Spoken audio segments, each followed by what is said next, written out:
Write out the answers to those 9 they told me. And then, when you're done with that, collect all of the answers to question number 9, what should I have done instead, and make a composite paragraph of those answers.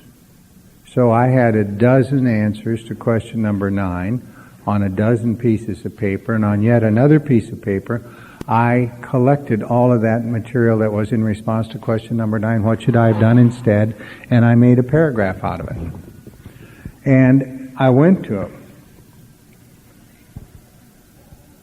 In this way, we tried to shape a sane and sound ideal for our future sex life. My ideal. What should I have done instead? Whatever our ideal turns out to be, we must be willing to grow toward it. It's our ideal. It's how we really want to be. Not what society says we must be. Not what our mother or the church or whoever said it. But what is my ideal in this relationship? And when I went back to them and I had this down on a piece of paper, I had written out something that looked like this. This was one that I wrote later on. But I kept this one. Be consistently ready to serve her and do so with enthusiasm. This was what should I have done instead as to one of these women. Be a giver. Be accountable. Notice my impact and power and never misuse those things. I'm so worried that I'm out of power, I forget that I have a powerful position in the relationship too, and I was always mindless of that power and constantly misusing it. Be consistently available, committed, honorable, loyal. Loyal in thought, word, and deed. Always make the effort to keep communication open and be a true partner. An answer to some relationship, what should I have done instead? Never manipulate, live in reality and form a relationship with God. Honor her feelings. Never obligate her. Look only to God for power and a sense of aliveness. Seek God's will and power daily to be a part of a healthy relationship. Live my life in such a way that God can love her through me. Be aware of the long term and honor it. And that became my ideal for future sex relations. And whatever that ideal is, we have to pray for power to grow toward that. And that was, and then there was another part of the inventory, the take to the grave stuff. The stuff that doesn't come up as a resentment, doesn't come up as a fear, doesn't come up in the sex inventory. But we need to disclose this stuff to another human being. Maybe there was never a resentment with it. Maybe there was never any, but it was just one of those things that whether it was a homosexual experience when I was a kid, and I had a couple of those, and I wasn't terribly shamed by it so much, but I knew I had to disclose that. I did not want that secret in my life. And there was some money I stole that I had to disclose, and this and that. I stole money out of a treasury in that Monday night meeting in Glendale when I first got sober. And it just kind of rattles you when you've done that, you know. It just feels so inappropriate. That went down, just a little nickel and dime stuff that makes you crazy, you know. $12, and I'm dying over it.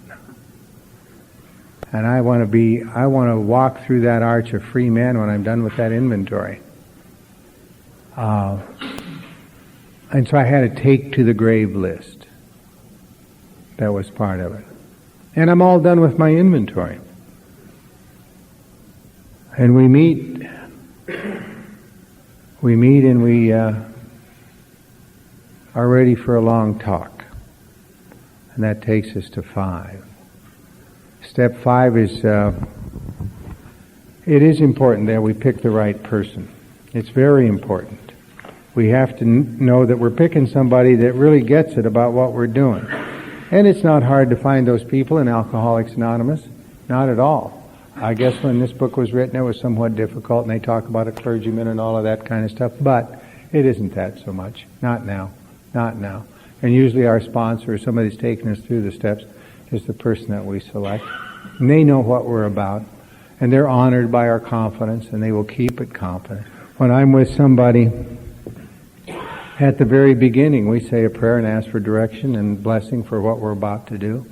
We always remind ourselves that it's a disclosure to God, ourselves, and another human being, and we say, God's here. God's here too. God's here. And He blesses this. And there is some stuff to look in the book. It's also interesting that Wilson, finally, after we've done all this work on an inventory, tells us why we've done it. On page 72, at the beginning of Into Action, he says, having made our personal inventory, what shall we do about it? And now he tells us why we've done it. He says this, we have been trying to get a new attitude, a new relationship with our Creator, and to discover the obstacles in our path. And an awful lot of this stuff is like, I got smacked good when I was 5 years old, and so I decided to, like a football game, put on a pair of shoulder pads, and I never took them off in case I got smacked again. And nothing fit very well after that. I never took my helmet off. I'm just walking around protecting myself. And I got all these reactions, and I got all this stuff that I do. And I have hurt people with it, and I have been inappropriate with it, and I have done all of that stuff. This is all, a lot of it has been simply to protect myself from another jolt, from another terrifying moment. But these are obstacles. When I put on all of that protective gear, it gets in the way. I need to have another attitude toward God. Somebody told me that one way to look at the attitude that they use, that phrase, that word attitude, is as an aeronautical matter. If a pilot in a small plane is coming into the tower, will say, what's your attitude? Meaning, what's your relationship with the horizon? Are you climbing, diving, banking left, banking right, climbing out, whatever you're doing? In that sense, I had an attitude toward God where I was leaning away from God. And I have to change it so I'm leaning into God. I'm leaning into. And that's what we want to do. We want to be tucked in with a sense of protection and love and care. But with all that stuff I got to protect myself independent of God, it's an obstacle that's going to get in the way. He also tells us that mostly we lead a double life. We're very much like the actor. To the outer world we present our stage character. This is the one I want my fellows to see. I want to enjoy a certain reputation, but in my heart I don't deserve it. The inconsistency is made worse by the things I do on my sprees. Sober sprees. What'll I do in a temper tantrum? What'll I do when you ever get in a car on the freeway and you're driving down and you're in some imaginary conversation with somebody? And you're going good, you're alone in the car, but man, you're laying the wood to somebody. And then suddenly you come out of the ether and wonder, who saw me? Who watched me pounding on the steering wheel? It's a spree, is what it is. And if there's another human being there who's taken the brunt of it, that has even more significance. The inconsistency is made worse by the things I do on my sprees. Coming to my senses, I'm revolted at certain things I vaguely remember. These memories are a nightmare. I tremble to think someone might have observed me. As fast as I can, I push these memories far inside myself. I hope they'll never see the light of day. I'm under constant fear and tension, and that makes for more sprees. We go down here and read this page 74 and 75, where it says, when we decide who's to hear our story, we waste no time. We have a written inventory. And they took me to the first sentence in the next paragraph. We pocket our pride and go to it, illuminating every twist of character, every dark cranny of the past. And then I started reading what I had written, and we went through it. Went through it pretty slowly, as I recall it. That inventory had, when I was maybe 24 years sober, it was about a day and a half. And he listened very carefully to what I had to say, and occasionally would interrupt with a question, occasionally would tell me, all right, go to column 4 and tell me what your dishonesty on this one was. And we went through that inventory. And at the end of it, the end of that second day, I was given the instruction to simply return home and find a place where I could be quiet for an hour, carefully reviewing what I've done. I thank God from the bottom of my heart that I know Him better. Turn to the page which contains the 12 steps in this book, carefully reading the first 5 proposals. We ask if we've omitted anything, for we're building an arch through which we shall walk a free man at last. Is our work solid so far? I was 24 years sober, and for the first time in my sobriety in my life, I knew that I had finally done the first 5 steps. There was no question I had done that. Never before, but I was through the first 5 steps, and I had done it completely. The stones were properly in place. I had not skipped on the cement put into the foundation. Here Wilson swings back to those northeastern stone quarry kind of analogies. Have I tried to make mortar without sand and so on? I spent an hour looking at that and thinking and going through that inventory. Making notes about where I owed amends, making notes about the fears, making notes about the sex relations. I had a red pen, I think, and I was just putting little notes on it. To get it, to be alone with it, to do. And I really did thank God. Oddly enough, for some reason or other, I felt I knew Him better. I really did. I felt like I had left no stone unturned. I mean, it's like I was signing up for the solution. I finally signed on for the solution that's offered here. And I was very clear that I had done that. And that was a remarkable thing.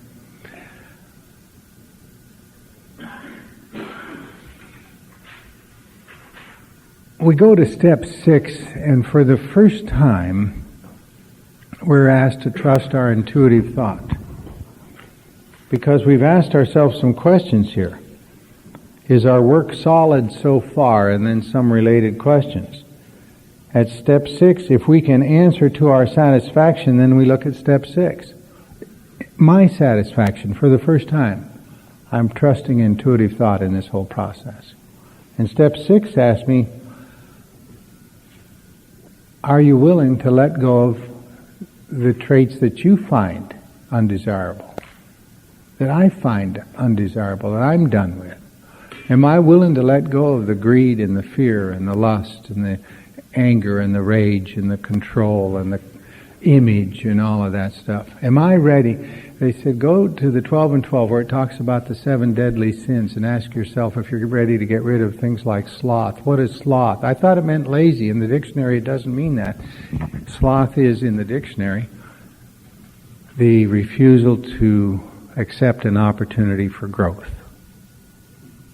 Am I willing to give that up? Yeah. Is there anything I don't want to give up? Sure. Sure, we're back now to some of these things that are more important to me than a better relationship with God. Am I ready to give up lust, inappropriate sex? Am I ready to give up dishonesty, deceit, all the rest of that stuff? Some I was, some I wasn't. But there's a couple of other, and you don't have to worry about that. You have to tell the truth about it, though. That's critical. There's only 3 questions here. Am I now ready to let God remove from me all the things which I have admitted are objectionable? That's question number 1. This included old ideas, incidentally. Am I ready to have God remove from me the idea that I cannot trust my mother? That I cannot trust my grandma, that I cannot trust the important women in my life? Am I finally done with that notion that has caused so much trouble in my life? Am I finally done with the idea that there's no way that I can have a decent relationship with a male authority figure, a boss or anybody? Am I finally done with that? Am I finally done with 100 little old ideas? So number 1, am I ready to have them removed? Number 2, can He now take them all? Will He do that? Then number 3, will He do that for me? In other words, number 1, am I willing to have them removed? Number 2, does He have the power to do that? And number 3, will He do it for me? And they had me write number 3 in here from page 60 of the 12 and 12. Will He do that for me? Just as I am. And the sticky one for me was, does he have the power to do it? Do I have a big enough God that he could remove these things I've held on to for so long if I'm willing to let them go? And I looked at each one of these things, each one of these character defects, each one of these old ideas, each one of these 7 deadly sins that I got from my inventory.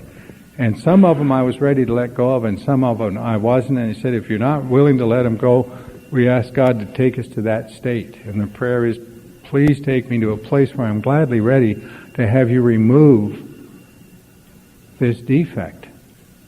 And he does that in a day or two.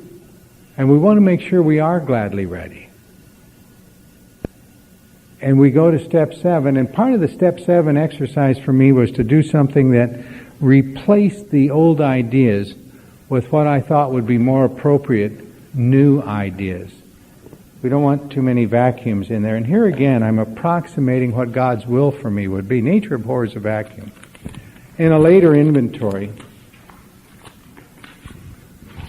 I wrote down these old ideas and these new ideas. Here's my old idea. For me to improve, disaster must be at hand.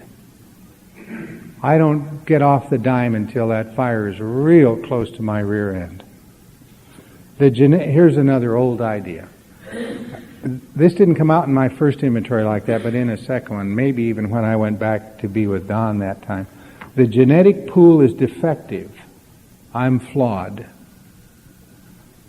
Here's another one. I don't have the time to make changes. They take too long. Here's another. I can't have a mentor. Here's another. I can't have money. Just notions that I've carried all my life that have kind of been submerged and I haven't really been in touch with them, but they come floating up in an inventory. You want to hear the new ideas? Say yes, I'm going to read them anyway. Here's a new idea. The old idea, for me to improve, disaster must be at hand. New idea. To kick it up to the next level is a wonderful privilege, and I do it with reverence and conviction. This is my gift to God. This is my opportunity to rejoice, to celebrate, to say thank you. This I will do as my daily prayer and my destiny again and again and again without end. Amen. Here's the old idea. The genetic pool is defective. I'm flawed. New idea. I'm perfect. The imperfections I've added to protect me are easily allowed to go out of my life. The balance is perfect. Absolutely perfect. No hiding, no secrets, no refusal to communicate. Old idea. I don't have the time to make changes. They take too long. New idea. The time is now. The place is here. Change is easy. Do you get the difference in the tone of this?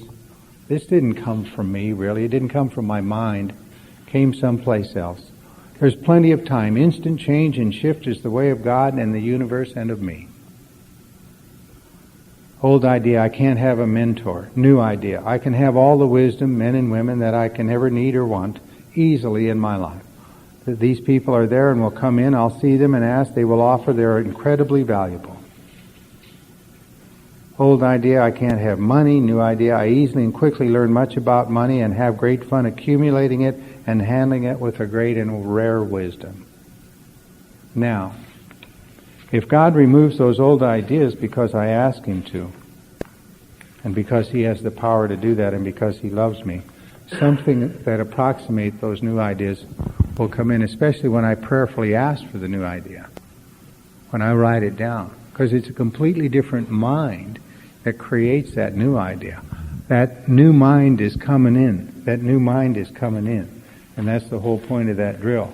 And when I get that done, and this is something we have to do carefully and with somebody else, I think, because the new ideas are very difficult to write out because they're beyond my belief system. I believe something much more limiting. And I've got to go out beyond my belief system to even be able to articulate a new idea. Or said a different way, anything that God has in mind for me is much better than anything I have in mind for myself. And I need somebody that really loves me and cares for me and understands this process for me to take that jump out there, leap out there, way out there, amp it up, and start the life I've always wanted to live, because some point along the line I left the life I really wanted to live. I let it go to the side of the road, and I've been living out my second and third choices ever since. And that's my will. Second best. Third best. Don't get too grabby. Don't jump. Don't play small. Play small. Don't offend anybody. They won't like you if you don't, And it doesn't, who was it? Nelson Mandela said, it doesn't serve the world for us to play small so other people won't be intimidated. That's not the deal. We got to show up present, fully present, in a relationship, in our jobs, in AA, fully present. Let our light shine, because it's there, not just in some of us, in every one of us, every one of us. And here's where we begin to get the new mind.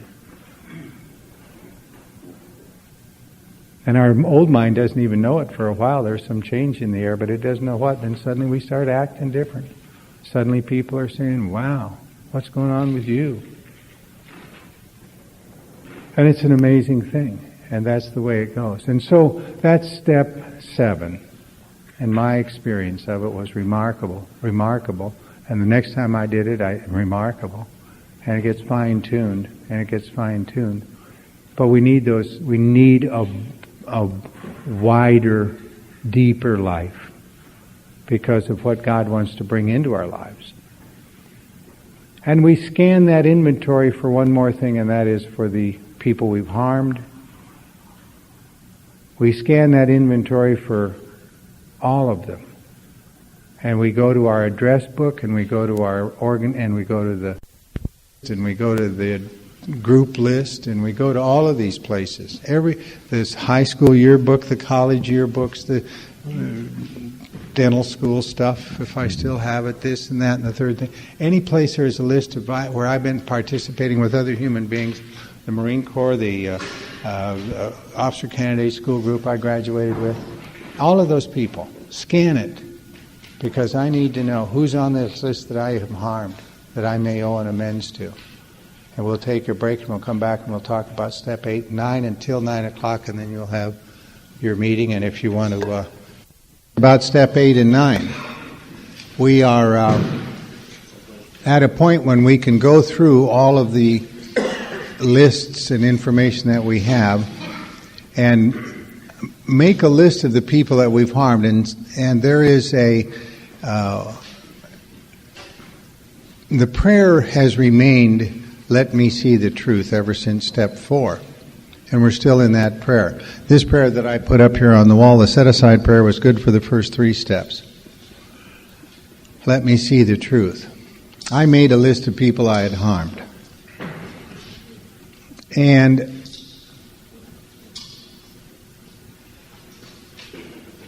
to jump ahead just a little bit with that list, and at least 4 occasions after I made that list, which I thought was complete, and while I was still in amends, I realized I saw a guy take a cake at one of the meetings I go to, a guy in AA, and I realized, God, that guy should have been on my amends list. He wasn't on the list. I just realized I owe that man an amends. I had that same experience with one of the gals in the group. She just showed up one night, and I'm at a meeting, and I said, man, I got to talk to you at the coffee break. And she was very cool about it, but she wasn't on my list. But insofar as possible, we review our past relationships with people and our membership in groups, as I said already, and all of that, and our inventory, of course, extract and make a list of people we've harmed. We make a list of people that we have harmed. And the step says we became willing to make amends to them all. In this age of database managers and all of that stuff, I've heard about making amends by email. I've heard a woman talk the other day that claimed she came out of a blackout in a chat room, for God's sakes.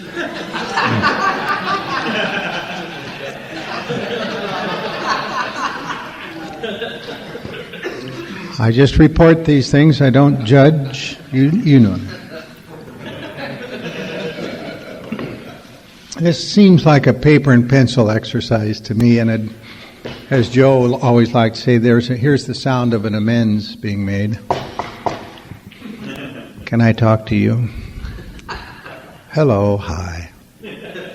You may remember me.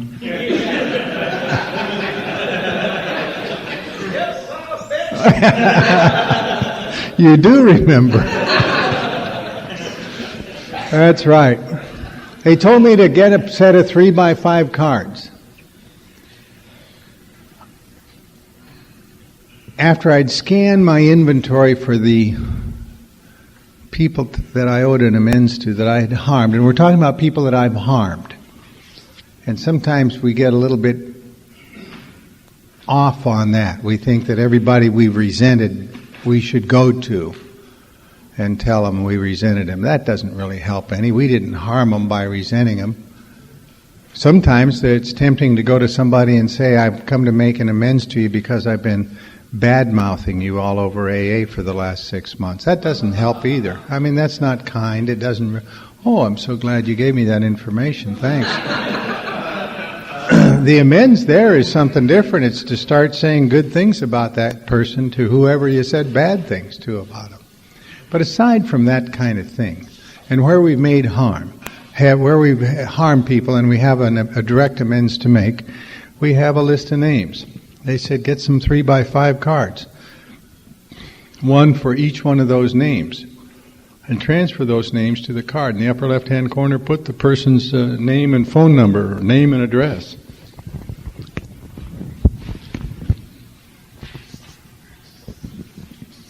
Their name would go up here in that 3x5 card. Over here, you would have, down here in the middle, you put the harm that you see, that you have done. And in the upper right-hand corner, they told me to put either a plus or a minus. A minus if I was not willing to make the amend, and a plus if I was. And on many of them, I started out with a minus, and as I went through the process, I could turn it into a plus, a positive. Yes, now that I see how this amends thing goes and the freedom and power I get from it, I will make that amends even though I'm scared to death to do that. They had me make these 3x5 cards up, and now I have a stack of 3x5 cards, and the inventory was respectfully disposed of. All of that. And I'm left with the prayer. And whenever I made an amends, I threw and so we should have a shrinking list of 3x5 cards, not a whole jumble of unmanageable page after page. And let's see, where was that last? Just 3x5 cards. And you toss the card when you've made the amend so that you know. And the prayer, once I've made the list and gone over it with the guy that took, and so I'm clear on the harm I have done, there are now some things to do in the format they gave me for making the amends. Moving to step 9, here's what I was to do. I was to make an appointment with the person. Contact them. If they're in AA, you just say, I'm in step 9 and you're on my list and I need to talk to you. If they're not in AA, I've been going through my life and reviewing my life and some of the problems in it, and I've caused some trouble for people and I've harmed you, and I need to clean it up with you, and I would appreciate it if we could meet in person and talk. Usually approach that way, people will say, sure. They said, meet in a public place, but not around a meal. Don't be interrupted, but don't try. Sometimes these amends are very brief, and you don't want a meal going on. You don't want to be interrupted. You can hardly ever get them to pay the check anyway. Yeah, right. Yeah, the pistol range. Yeah, see if you can qualify expert again. Coffee shop is great. A business office seems to work. A private home, not such a good idea. Someplace, a park bench, someplace where you can have the person's attention and you can give it your attention, but where it's not cluttered with a lot of other things. And you ask them, first of all, you thank them for being there.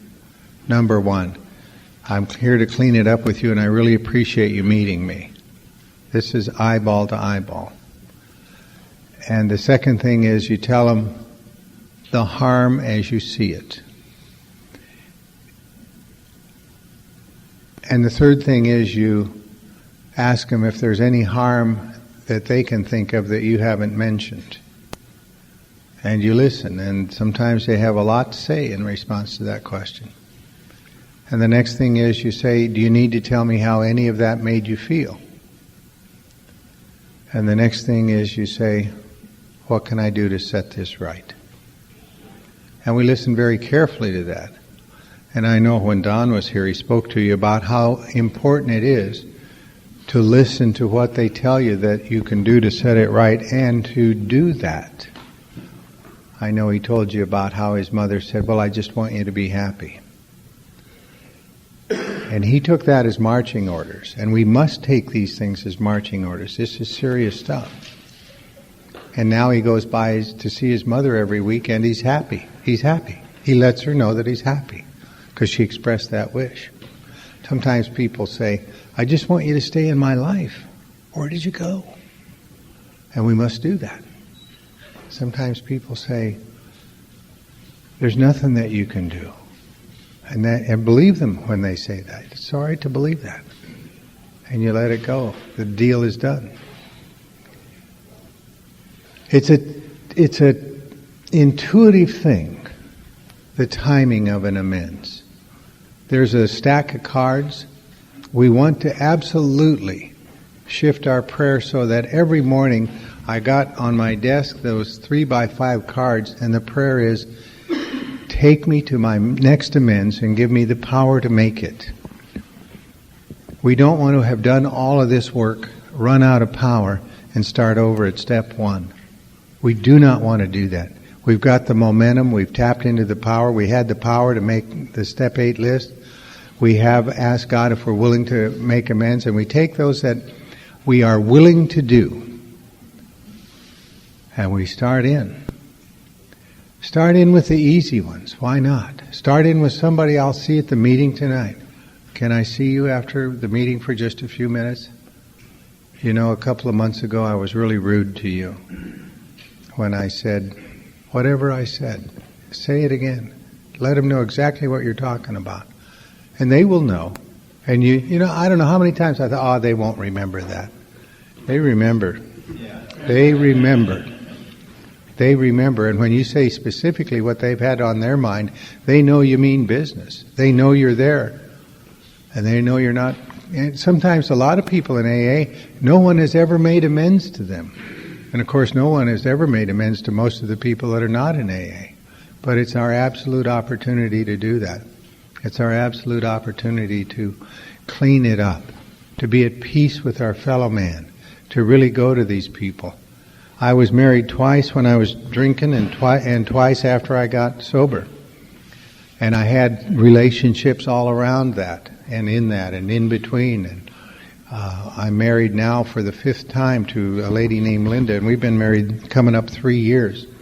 And so I had a lot of women on my list. And the women that were on my list were women whose dignity I had taken. I brought perfectly wonderful human beings into my life.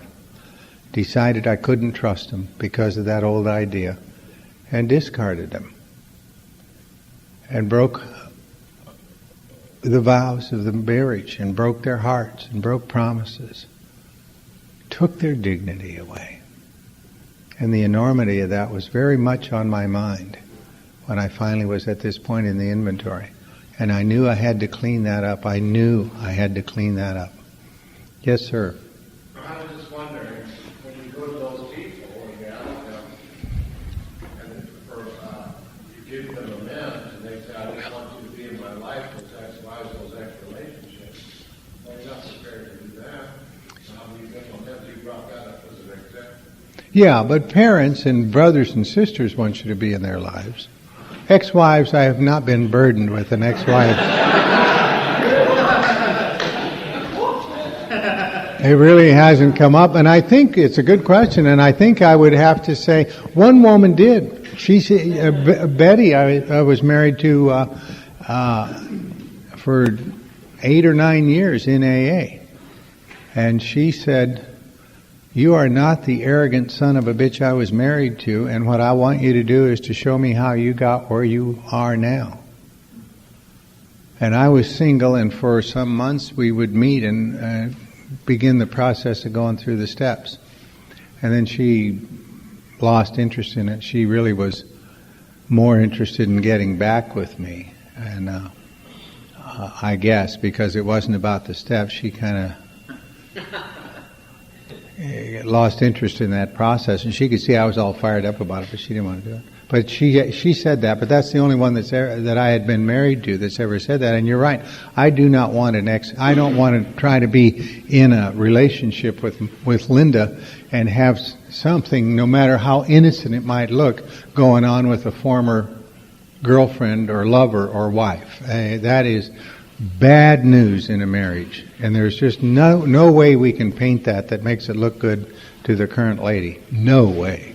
They do not go for that. It cannot happen. Boy, you'll see some thin smiles and lots of distance if you start that, I'll tell you. And it's exactly a good point, and it didn't really come up when I was seriously involved with somebody else or involved at all. But it's right. That's a good point. Similarly, we don't, of course, discuss stuff that they know nothing about. That only causes hurt. There's no point in doing that. We also know that they have got some neurons firing that they probably know stuff they don't want to even admit they know. You know what I mean? There's a girlfriend in the picture, and she knows. She knows that. She doesn't know who, she doesn't know when, doesn't know why, doesn't know how involved it is, but they know that something's out. They know that. Women that we've been with, that we've slept with, they have psychic information about us. Boy, they can thread the needle on that kind of stuff. And for us to go in there and make a half-hearted amend when they do know is nuts. We really have to let them know that we are very open about all of it, have looked at it, are sorry for it. We want to ask them, do you need to tell me how any of this made you feel? And sometimes they really do. And we have to listen. And it's at that time that your mind starts going to what they did. You know. And man, it's like, if I haven't forgiven them for it, I better forgive them. Because that's not my time. So I'm not there. And here's how it goes. Even let's suppose that somebody that we go to, we figure that they're 75% responsible for the problem. And I only own 25% of it. I better figure this. Of the 25% I own, I'm 100% responsible for that. And that's where I got to play this game. That's where I have to be with it. And when we ask them if there's any harm that we haven't mentioned, sometimes they really have a lot to say about that. And you listen. And when we ask them, is there anything I can do to make this right? Sometimes it's, you've done it, just come in here. Sometimes I got on the plane. I flew to Roanoke and knelt at my father's grave. I made amends to him. That man terrified me all my life. But I could talk to him from that point of view. From there I had new power, and I talked to him at his grave, thanked him. When we get to this point, I had always seen my dad as somebody that was never there for me. My dad gave me a lot. He gave me a respect for authority, a respect for the laws of this country, a respect for our nation. He gave me a great, deep sense of patriotism, and he gave me a great sense of a work ethic. That guy would get up and go to work when the only thing that could have been keeping him alive was the hope of dying some mornings, because he was a drunk, and he'd get up and go. I couldn't believe he was up and going sometimes, because I knew how drunk he'd been the night before. And he gave me those things, and I had to acknowledge that. We get so focused on the insults and aggravations. Here's my dad, here's my relationship with him, Here's the night I'm so angry about that he humiliated me in public. Here's the night I'm so angry about he hit my mom. Here's the night I'm so angry about that he slapped me. Here's the night I'm so angry about that he, on, and there's 8 or 9 of those things. And when I think of my dad, I think of these things. And all the way along there, we never missed a meal. He's there sending money. When he was overseas, wherever he was, he sent the money. Every day we had food on the table and a roof over our heads because my dad was going to work when he didn't want to go to work. And I had to get in touch with that. The guy is much more than this. But when I'm angry and focused on that, that's all I ever see. I have no appreciation, none, for what happened here. None. And I got to begin to look at it a different way. And I knelt at that grave and I thanked him for those things. And I thanked him for showing me what he showed me about patriotism and about respect for authority and law and about this amazing ability to go to work.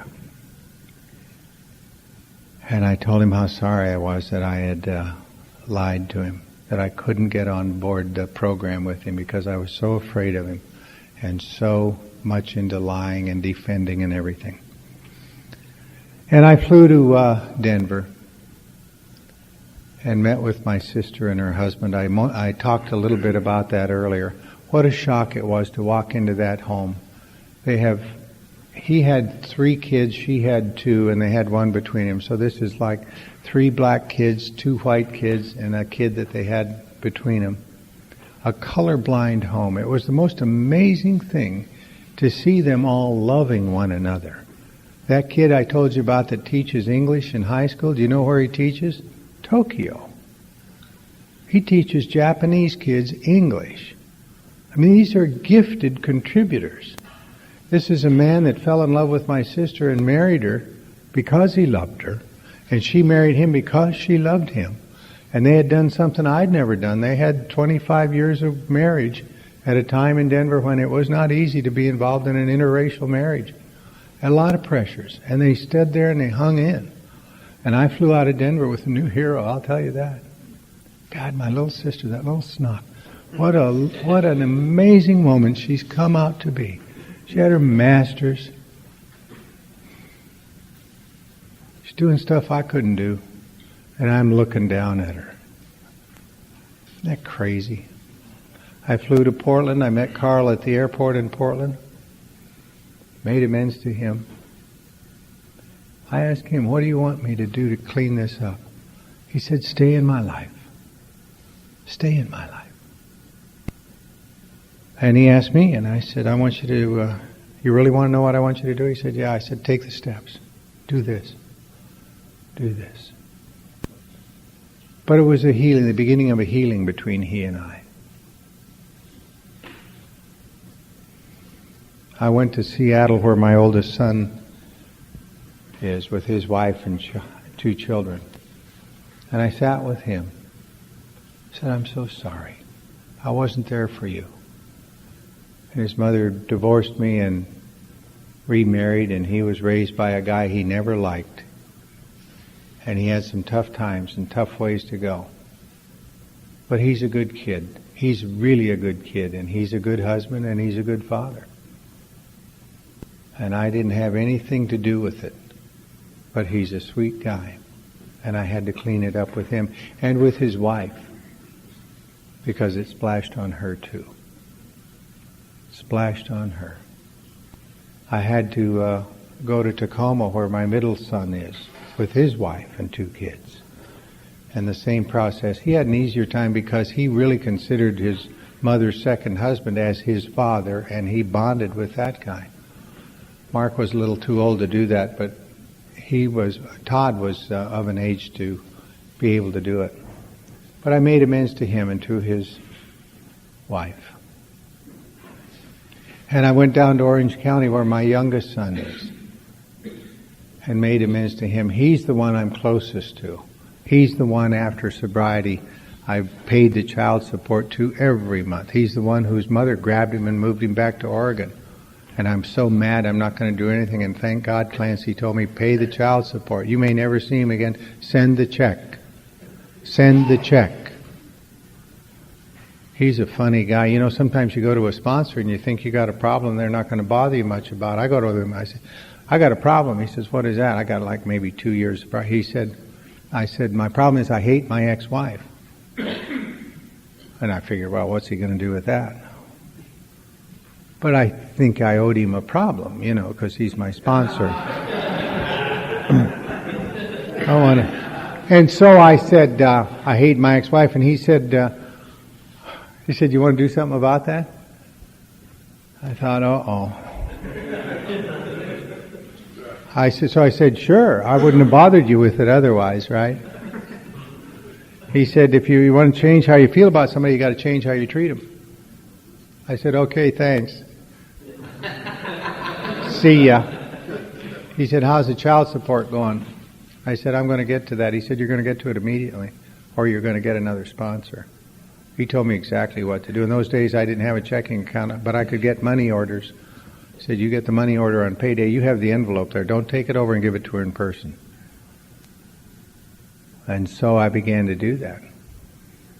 And my reward was that 7 or 8 months later, she whisked him out of town in the middle of the night, went to Portland and wrote me a letter and said, you can start sending the money to the P.O. box here at the bottom of this page. Oh, I was furious.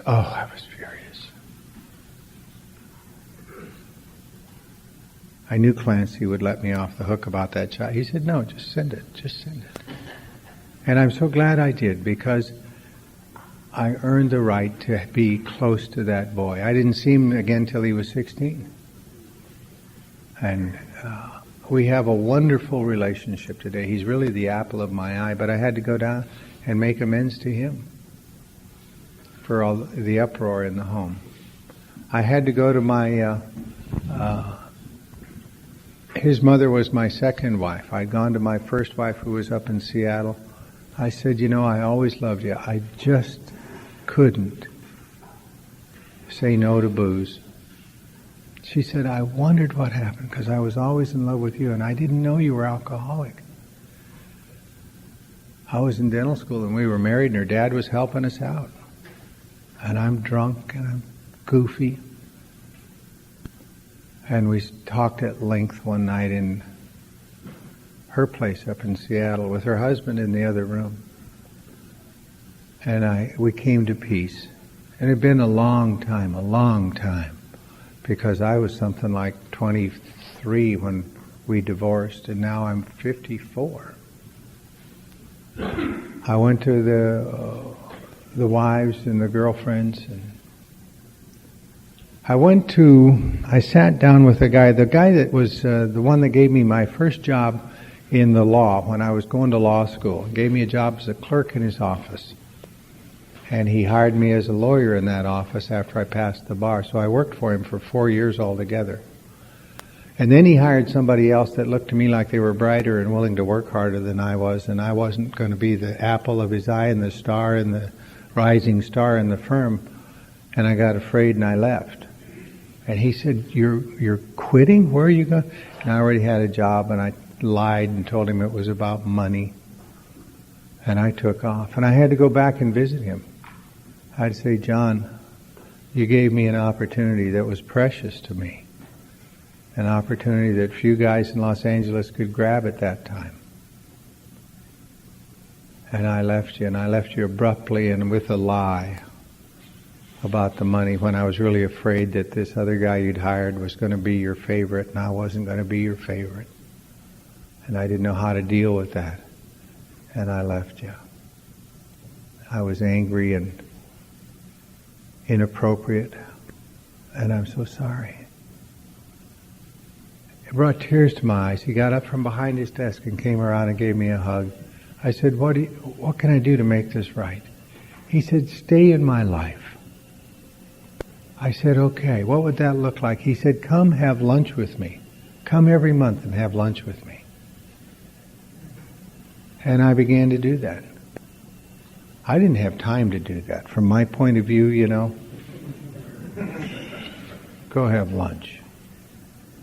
How big a shot are you? Go have lunch. This man wants to have lunch with you. Have lunch. What the hell is that? How busy are you? And I did that. The one thing I wasn't going to do, I wasn't going to go to Billings. There's a cemetery in Billings. I stood at the low rent part of that cemetery when I was 14 years old, and they buried my mother. And I met, you don't love me, I don't love you either. I don't love you. I don't love you. And that dirt's going in there, and I'm not even crying. I just stopped breathing deeply. I don't love you. I can't trust you. I didn't begin to breathe deeply for 2 years when I had the vodka when I was 16.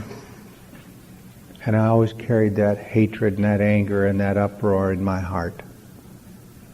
Never could trust her.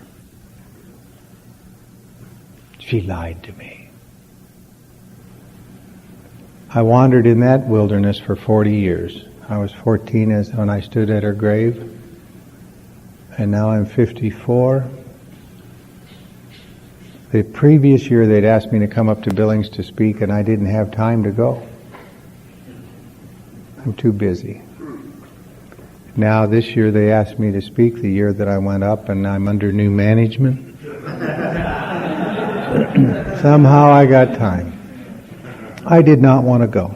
I really did not want to go. I'm afraid to go. Walking into that, I remembered Billings as a bleak and ugly and nasty little town. It isn't that at all, but that's how I remembered it. It seems like going back into that graveyard would be like walking into the witch's cave, you know, as my grandma's there. This evil woman, the memory I had of my grandmother was when we were like 13 and my mother discovered that lump, we moved back to Billings. And we lived in the basement of my grandma's place in this cellar.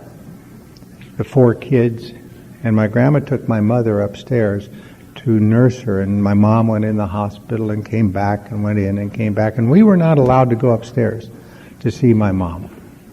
My grandma had her little girl back, and by God, she was going to keep her, and she did not like the kids. And she made it pretty clear.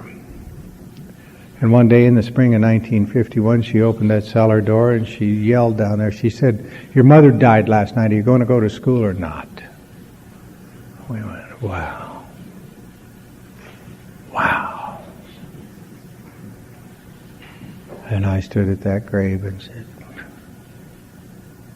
and now I'm back there in that cemetery. 40 years have gone by. 40 years of hanging on to that upset. Having bad relation after bad relationship with women. And I don't want to go back. I really don't want to go back. And there's no getting around it. Not if I'm going to do the deal. And so I said, yes, I'll go to Billings. Seemed like an Al-Anon friend of mine flew up there with me because she was also speaking at this little thing in Billings. And they picked us up at the airport and they took us to lunch. And she, this Al-Anon said, "Are you going out to the cemetery today?" I said, "Yes." "And thanks for asking." She said, "I brought something for you to take out there." And she produced a shopping bag. And I looked in this shopping bag and there's a liter of water in there. And there's some flower seeds in there. And there's some shears in there. And there's some Kleenex in there. And there's some paper towels in there. And she said, "You're going to need this stuff." Oh, I got a guy to drive me out there. And I stomped around in the low rent part. Hard to find a grave marker, you know, if you haven't been there in 40 years. I didn't know where it was. I couldn't have found it the next day, really, after that. But I finally found that little marker, my mother's Virginia Marie Hodges, the year she was born, this little dash, and the year she died. The dash represents a life. and her grave was overgrown. When I was a little kid and I got so mad at her, and the beating started in our home, she could beat me enough to make me mow the lawn. Where I drew the line in the sand is I won't clip around the sidewalk. That's stupid. She couldn't beat me enough to get me to clean up the job, finish the job. And now I'm back there, and I'm just kind of there. And I don't know what to do. And Clancy told me, write her a letter, and I had a letter. He said, leave it there, bury it there. And so I buried the letter with that little clippers that the Corinne had given me. And I planted some of those seeds there, and I used some of that water and kind of watering those seeds. And I went down the line and visited my grandma's grave, found that grave. And I saluted her, and I said, man, you never wavered, not even once. And there's some consistency there I can thank you for, you know. I went back to my mom's grave, and I knelt down there, and I started to clip around that marker. And I started to cry. She can't make me clip around that sidewalk. I'm clipping around that marker, cleaning that grave up. And it's all over. It is all over. That simple gesture of doing that. And I wept and I wept. And I told her how sorry I was, because it got to be, you know, when you think your folks haven't done a good job, you think you're the little person that should be the advertisement to the universe that they haven't done it right. Why would I live in a shed when I'm 29 years old? I got to show the world that my mother didn't do it right. You know what my mother wanted for me? She wanted me to be happy. She wanted me to have a good relationship with God. She wanted me to be married. She wanted me to have a family. I can't have that stuff in my life. It might make her happy. Isn't that something?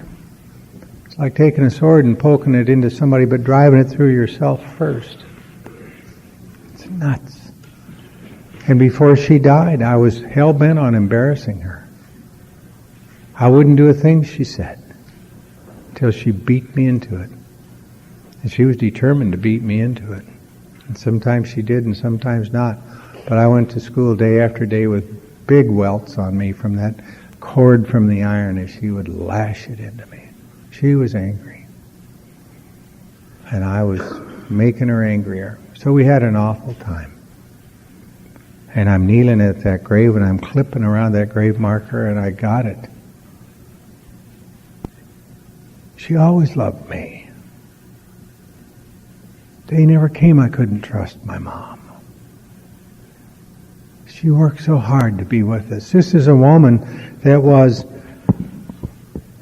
had 3 kids during the Second World War in Billings, Montana, when nobody knew what was going to happen in the war. With my dad overseas, whether he would even come home.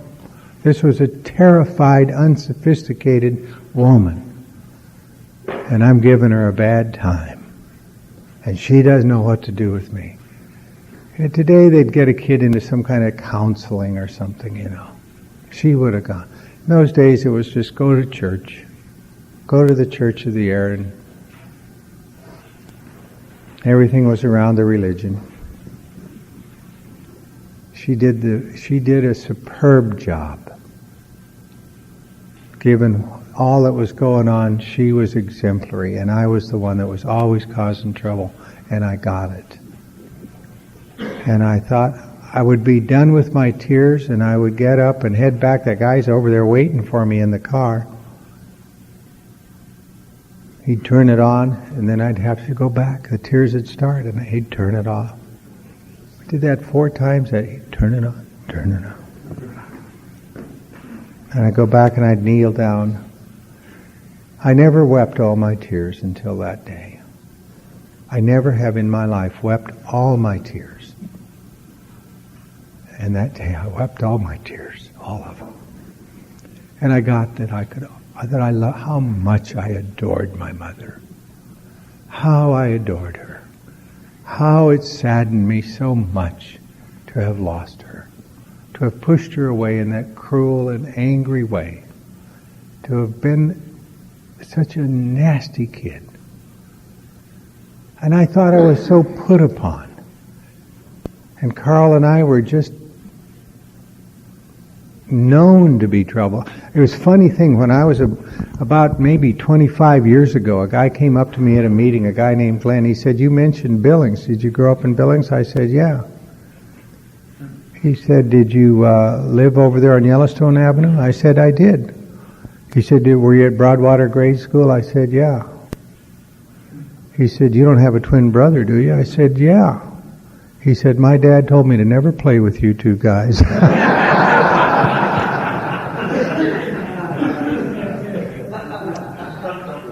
My God.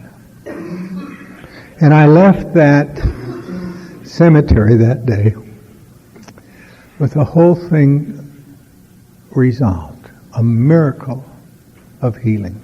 No less than that. There's not enough Prozac, there's not enough psychiatry, there's not enough treatment. It was all in my mind. And I had not only caused her suffering, I had suffered myself, and I had caused a lot of suffering to a lot of women out of those old ideas. And I realized when I left that cemetery that I had more amends to make. I thought of some women whose names were not on the list, women who I had to find and write or visit. And I was totally going to do that. And I did that. We had quite a weekend in Billings that weekend. We talked a lot about that. They took me back out to that cemetery the next day, and we drove around Billings. And the following week I was home again, and Corinne called me, and she said, "There's something that you ought to know about what they're doing in Billings." I said, "What is that?" And she said, "The Al-Anons have taken on a project." I said, "What's the project?" She said, "They've decided as a group that what they want to do is make sure your mother's grave always looks great." And they do that. In the spring when the snow's off the ground, I get a card and a photo and notes.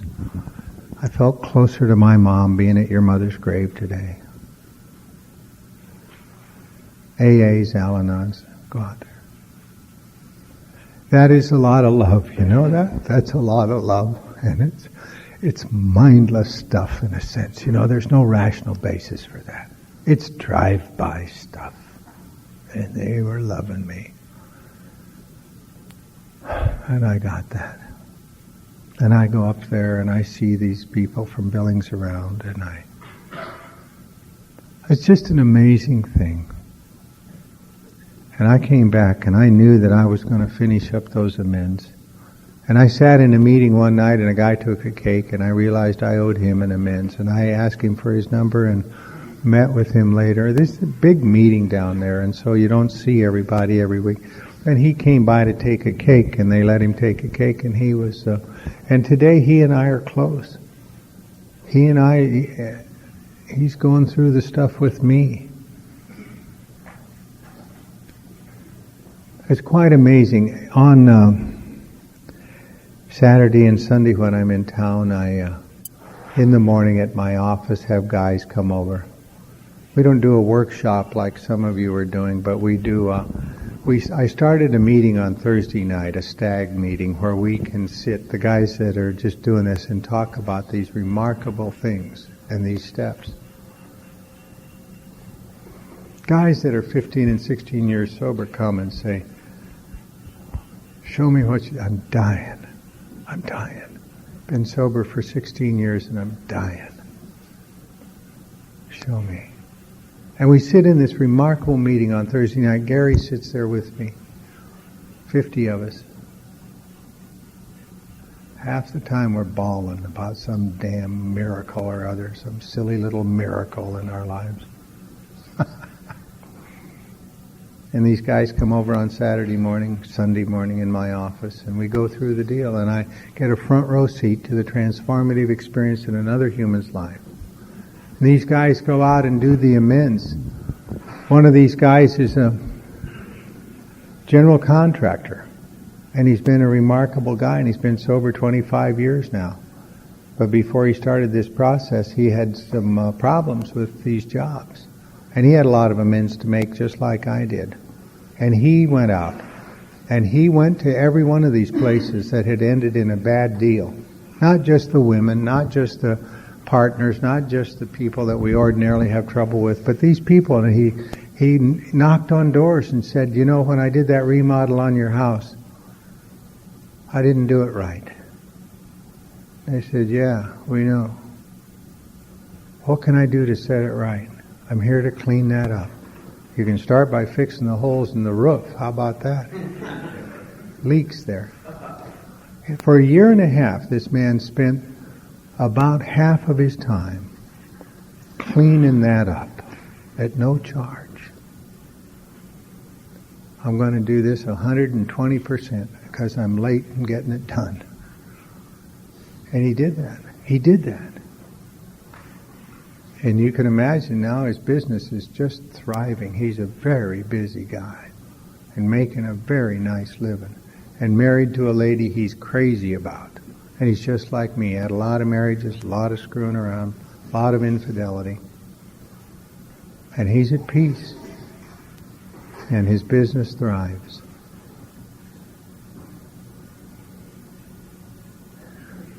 Tom is another one of them. Tom was a window washer when he was drinking. Tom is an editor of articles for ABC now. And he's a felon, and he's convicted, and he's gotten that expunged, and this guy still has a bullet in his butt someplace. And he's making a nice living. But Tom meant business about step 9. He was a window washer, but mostly he was a burglar. The window washing job tells you which homes to go back to at night. You know what I'm saying? He'd wash your windows and they'd spot something he needed and he'd come back at night. His territory was South Pasadena. And he had some interesting amends to make. He backed a truck into a bicycle shop through a plate glass window one night and threw a half a dozen bikes in there and drove back out again. And he had to go to the owner of that place. And he said, you remember 6 years ago when your glass window was broken and you lost some bikes? He said, yeah, I remember. He said, well, I did that. And I'm here to clean that up. The guy said, you did that? Why are you here? Your parole officer saying? No. I just need to clean it up. I'm on a different path. And I went, why are you here? Why did you come here? And he said, I came here, finally he said, I'm a member of AA and I don't want to drink ever again. I don't want to do any more drugs. And I'm really sorry I did that. What can I do to make it right? And the guy was funny. He said, well, don't do that anymore. He said, okay. But what about the money? The guy said the insurance took care of all of that. Are you really the one that did that? He said, I did that. He went back and knocked on doors in South Pasadena. He said, have you lived here for 6 years? Yeah. Did you live here when the home was burglary? Yeah. I did that. And I'm here to clean that up. You did that? Yeah. He had 9 or 10 of those homes. There was one, the last one, he called me up one morning. The last amends he had happened to be one of those homes in South Pasadena. And he called me up, he said, I'm going over there today. I knew I'd tried to do it before and nobody was home. I said, this is your last amends on the list? He said, yeah. I said, are you okay? He said, yeah. I said, you want me to go with you? I'll go with you. And he said, no. I said, well, call me when you're done. About 11 o'clock at the office, my phone rang. Tom said, I finished my amends. I said, how did that go? He said it was an amazing experience. It was just amazing because they invited me in and they had a lot of questions to ask of me about what I had done, what I had taken. I told them what I could remember. And they were an older couple, and they were very curious. And I finally asked them, what can I do to make this right? And they said, you have done it. He said, really? I said, yeah, because you see, until right now, we always thought our son did that. And thanks for telling us. I mean, there's a lot of healing that comes out of that, you know. A lot of healing, a lot of power, a lot of remarkable experiences, just remarkable. One day I was down having lunch with John, the guy that gave me my first job. And there was a time in his life when he kind of wanted to rotate out. And he had made an agreement with another law firm. And they were going to take his attorneys and his files, and he was going to go in as the managing partner of this law firm. And he was supposed to start the next day. And I went and met him for lunch. I said, you must be excited about going over there. He said, I've never had a worse weekend in my life, ever. I said, what happened? He said, they pulled the rug out from under me. I told all my employees I was going over there. I told the owner of the building that we've been in. I ended the lease. I told my clients I'm going to go over there. And these guys told me they didn't want me. I said, oh my God, John, what are you going to do? He said, I don't have any idea. I said, what do you want? He said, I just want an office and a phone. I said, I got an office and I've got a phone. If you want to, you can hang your hat over there. And he, with another attorney and a bunch of files and 3 secretaries, were suddenly in my office, bursting at the seams. And I'm like, at honor thy father. You want us to put some decaf in here, John? We'll do that. Yeah, you got it. You want decaf? You got it.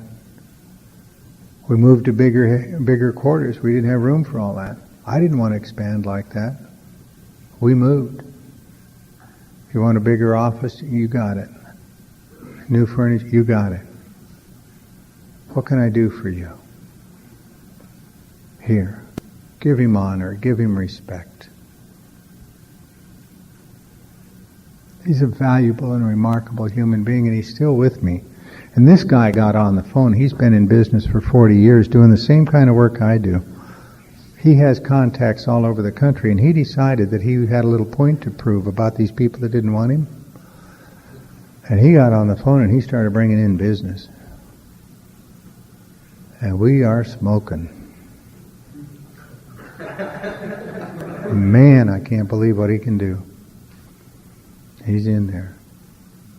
What do you want of this? Just a little corner of it. Really? And we arrived at a figure and made a contract? Yeah. Little piece of everything he brings in. And I run the office. He brings in the business. He's the rainmaker. His job is to bring it in. Mine is to keep it. Keep the business. Do it right. Give them a dime for their nickel. And I go into his office. You want to have lunch? Let's have lunch. John, I got a problem. I don't know how to handle this file. Tell me what. He's got a mind, boy. He said, well, have you thought of that? Oh my God, I didn't think of that. Do you remember this? He names a case. He remembers these guys. How do you remember all that? He's just got an amazing mind. And he and I are smoking along. Linda runs the office, my wife. She's the administrator, and I love working with her. And we have a staff that's remarkable, and they work hard. And we have a sweet life. We have a sweet life. And we could not have that without this 9th step. I couldn't have any appreciation for the power of this thing. The transformative power. I watched these guys go through this amends, and they go out. Our friend Jim just came back from a tour around the country. He can't talk about it without crying. Relationships get healed. People that he thought hated him love him. And he's on different footing.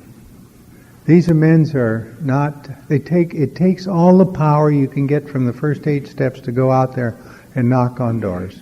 To go out there and say, can I see you? To go out there and say, I need to clean this up with you. Because we hope it'll go away in a puff of smoke. We don't have any idea the burden that we carry with it. It's there, whether we want to admit it or not. And so, there's a way to finish them, but you got to every day take me to my next dimension and give me the power to make it. And that stack of cards begins to go down, and suddenly you're done. And there are some people you can't get a hold of. You write them a letter. There are some graves to kneel at. There's some people that are gone, and everybody else is gone. And you write a letter, and you burn the letter. You read it to somebody. I'm so sorry for what I did. And one by one, they get knocked off. And one day you're done with step 9. And it's really quite a remarkable experience. And I'm glad to be able to tell you about it. Thank you.